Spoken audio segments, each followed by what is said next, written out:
Hello everybody, welcome to Apple Juice Teaching. Today I want to make another C tutorial, and this will be on the increment and the decrement operations.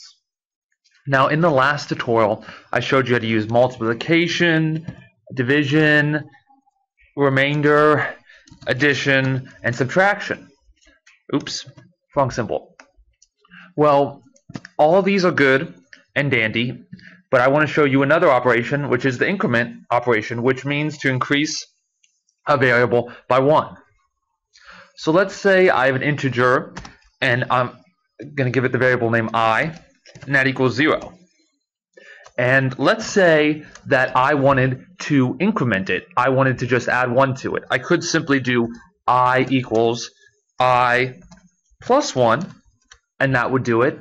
Or I can do a shortcut, I plus equals 1, and that would be the exact same result as the statement on line 11. I equals 1, and this is saying I equals I plus 1 as well, except I don't have to type as much. Well, I could also do this for 2 and 10 and 50. But if I just wanted to increment it by 1, C, this is done so often, C has a easier function than just doing that. It has an increment operation where I just do I plus plus, and this will increase it to 1. So I created a variable named I and put it to 0, and then I incremented it, and now I'm going to print the value to just prove to you guys that the value is indeed 1.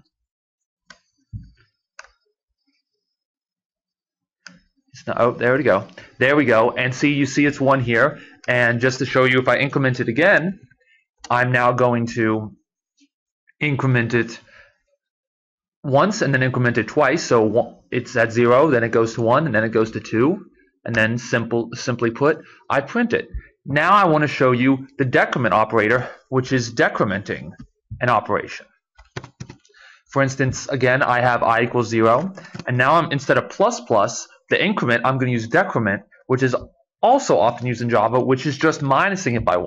So this will take down I by 1. So I will now be -1 when I print it out. And of course, when I run the program, it is -1.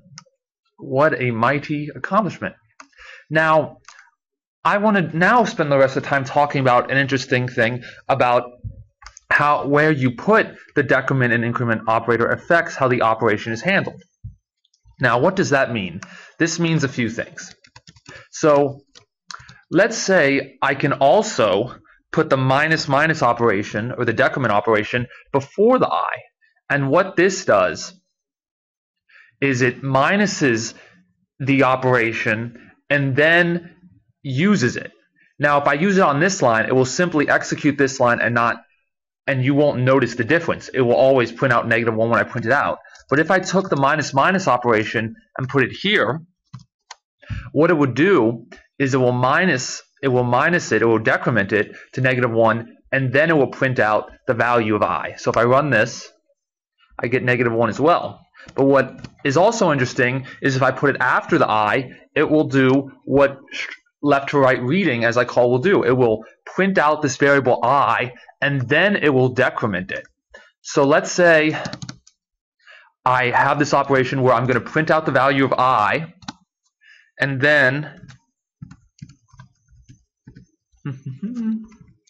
I'm going to print out the value of I again on a new line.